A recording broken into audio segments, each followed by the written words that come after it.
Be careful what you wish for because it can become a reality. Yeah. The Untouchable True School Sports Empire proudly presents something the boxing games are missing. Hey, what's going on? It's your boy BT, and I came here to talk some boxing with the thousands of True School Sports subscribers. All right, so now that it's finally signed, sealed, and delivered, it's time to talk about it. It's time to really sink my teeth into what I really and truthfully feel is the most significant fight in boxing for 2024. Now, I didn't say the biggest fight. I didn't say the one that makes the most money. I didn't say the one that garners the most clout. I said the most significant.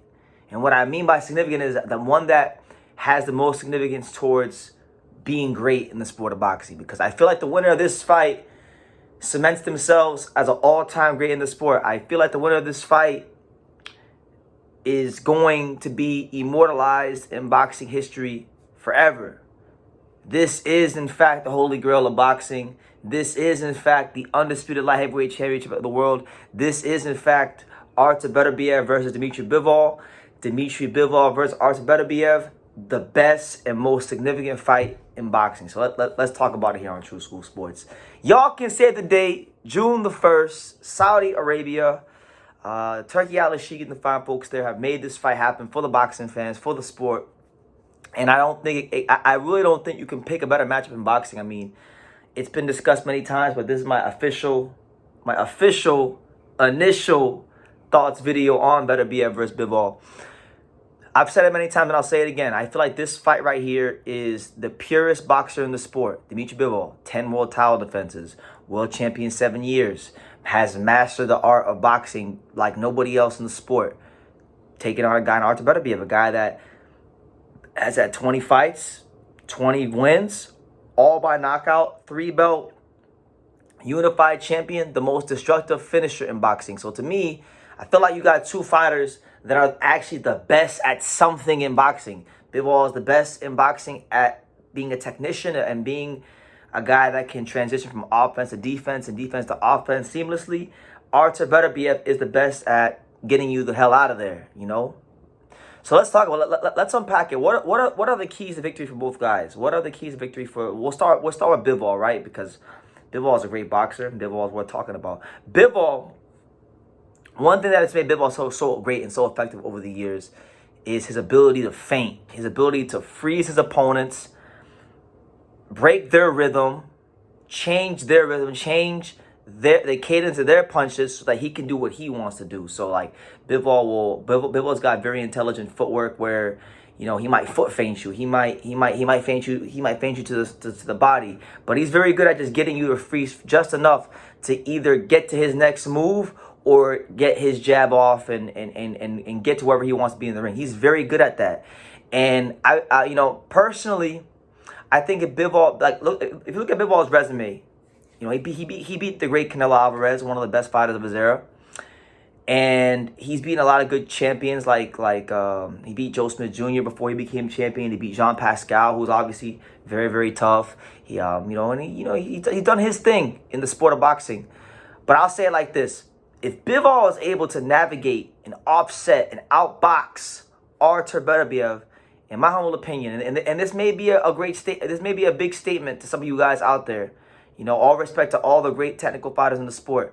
But I don't think if he beats Beterbiev by UD, there is no better technical fighter in the sport since Floyd Mayweather than Dmitry Bivol. I think he cements his place in boxing as boxing's best technical and purest boxer since Floyd Mayweather, honestly. Because it's a very tough task to deal with. I mean, when you talk about, and now we're going to talk about Beterbiev. We're going to swing it over to him. When you talk about Artur Beterbiev, I think there's a big, massive misconception over what his style is. And this happens a lot in boxing. Sometimes a guy could be so good, so dominant at one facet of boxing, of his fight game, that everything else that he does really, really well, does at a high level, gets thrown in the trash bin and overlooked. And I think that's the case with Beterbiev. Beterbiev is such a finisher. He's so ferocious. He's so vicious in that ring. There's such a focus put on the 100% knockout ratio that people, I think, are forgetting that fact that this guy is the full package. This guy is everything. He can box. He can punch. He can slug. He's tough. He's rugged. He's got everything. I mean, honestly, I think Beterbiev has to be, for me, he's in the running for being quite possibly the most complete fighter in boxing, because to me, there's not a damn thing in the boxing he can't do. If you want knockouts, he gives you that. If you want boxing, he gives you that. He just does it in his own way. But he was every bit as good as an amateur as Bivol. You know, he had a deep amateur background. You know, nobody knows exactly what his amateur record was. I've heard everything from 102 wins and 13 losses to 295 wins and 5 losses. You know, so nobody quite knows his real amateur career. But as far as his record, the amount of fights he had, but you know, every bit as good as Bivol was. He won gold medal European championships. You know, world amateur champion, silver medalist. You know, world amateur champion, gold medalist. You know, in AIBAs. So he was every bit as good as Bivol. And had he not ran into a guy named Alexander Usyk in the Olympics, he might have been a gold medalist. That's how good he was. He had to lose to a guy that fought at heavyweight, you know, and he even wound up beating a guy at heavyweight, Michael Hunter, in the Olympics. So Beterbiev is all that in the bag of chips, if you didn't know, not just as a knockout artist, but as a fighter. And that's why I say, as a boxer, that's why I say, if Bivol is able to navigate this guy by UD, then he cements his place in the sport as boxing's best technical fighter since Floyd Mayweather, in my opinion. Now, the key for Beterbiev in this fight is it's kind of the same thing with Bivol. Bivol's got a very interesting rhythm.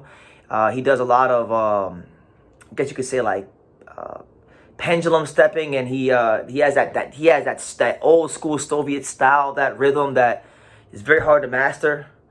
And it's a very hard rhythm at the time. That's why I feel like a lot of guys have a hard time even finding Bivol in that ring.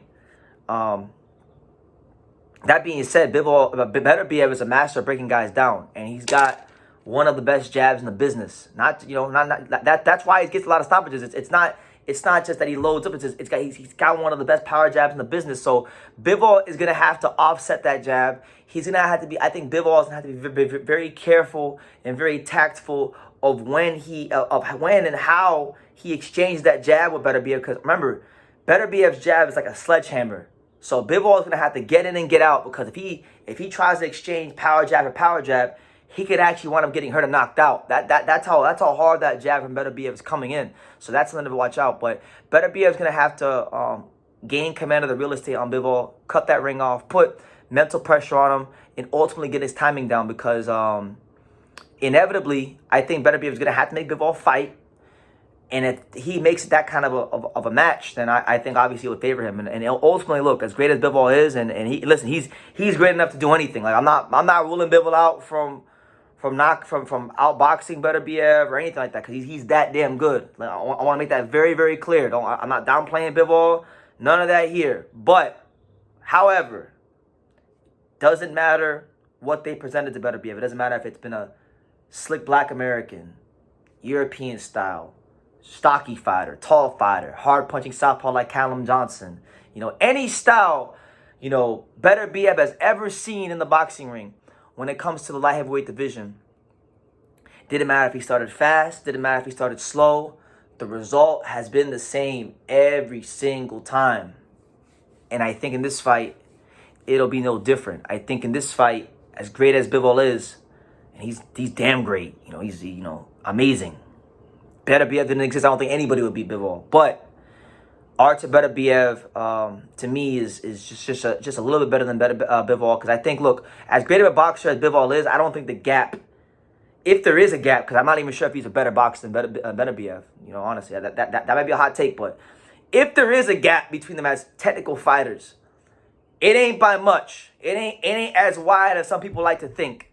And because it's not as wide as some people like to think, Beterbiev is going to cut the ring off. Beterbiev is going to make this his fight. And I think this fight will end the way the other 20 have ended in Beterbiev's career. He will make Bivol victim number 21. It will be a stoppage for Artur Beterbiev. He will maintain his 100% knockout ratio. He will be crowned the undisputed light heavyweight champion of the world. And people are going to have to start recognizing him as one of the greatest fighters that ever lived. Forget the light heavyweight division. He will cement his place in boxing lore as an all-time great. And really and truthfully, I'll be honest with you, fuck a Bivol fight. I don't mean to curse, but to hell with a Bivol fight. I don't think Beterbiev will ever lose a fight in boxing, honestly. Unless he stays around way too long, I think he would retire undefeated with all knockouts. You know, that's a bit of a bold take, but that's how highly I rate the guy. I think he's just made out of different material than Bivol. And that's saying something because Bivol is damn great. You guys know I love Bivol, but he can box, he can punch, he can slug. He's tougher than Bivol. He's more durable than Bivol, I think. So I think it'll be a great fight for as long as it lasts. But I see Artur Beterbiev ultimately stopping Bivol. But listen, man, if Bivol beats him, Dmitry Bivol is the best technical fighter since Floyd Mayweather. And at that point, you know, he had to be recognized as pound for pound number one over everybody because neither Terrence and the Inoue and Carter fanboys may not like this, but I think the winner of this fight will have a great claim to pound for pound number one supremacy because if you look at the Bivol side of things, this is going to be his 11th defense of the WBA title. If he makes it successfully, that's 11 defenses over a 7-year span. So you're talking about being an active, consistent champion. You know, then on top of that, look at the names he would have on his resume. He would have Canelo Alvarez on his resume, one of the best fighters of his era, who he wasn't supposed to beat. And he was the B-side fighter. And then Artur Beterbiev, boxing's most destructive finisher. To have both those guys on his resume would be the stuff of legend. So to me, he's number one if he wins. Artur Beterbiev, especially if he knocks out Bivol, will be the undisputed light heavyweight champion with a 100% knockout ratio. He ruined Alexander Gvozdych's trajectory of his career. You know, he's beaten every good light heavyweight contender there is that they put in front of him. Anthony Yarde, Callum Smith, but the Joe Smith Jr. former champion. But the defining fight for him is going to be the Bivol fight. And if he knocks a guy like him, I mean, Bivol looks damn near knockout proof because of how crafty he is as a fighter. So you couldn't ask for a better fight. You know, if there was one fight in boxing I would want to happen this year, it's this one. This is the holy grail of boxing. This fight right here is what the sport is all about. And really and truthfully, there is no better fight out there right now in boxing, because you're actually getting the two best fighters at something in boxing. The best pure boxer in the sport versus the best finisher in the sport, who can also box at a pretty damn high level, clashing for all the belts. You know, still at a pretty damn high level in their careers. Nobody's too past it or anything like that. So what more could you want as a boxing fan? I think every boxing fan, it's free, it's on Top Rank, it's on ESPN. Every boxing fan should be getting behind Beterbiev versus Bivol, because if you can't get behind Beterbiev versus Bivol, then you're not really a boxing fan, because this is everything that we love about this sport. So, yeah. I'm on record. I'm getting it on record. I don't know what round it'll be, but whatever round it is, Beterbiev is going to stop Bivol in a really great, entertaining, competitive fight. And, yeah, he'll be the undisputed champion, and best of luck to both fighters. I just want to see a great fight, but I think Beterbiev will be victorious in a great fight. But I want to hear from you guys. What do you guys think about Beterbiev versus Bivol? How do you guys see the fight panning out? Who do you think wins and why? I'm sure there'll be a lot of people picking Bivol, as they should, because Bivol is that damn good. But leave your comments down below. Make sure you guys take the time to subscribe. And like I say in every single one of these videos, you can love me or you can hate me, but I'm just a kid from Daniel. So until next time, take care, guys. Thank you for watching another video on the untouchable True School Sports Empire. I'm at the Boxing Hall of Fame out here in Canterbury, New York. And for more great boxing content just like this video, make sure you click and subscribe right over here.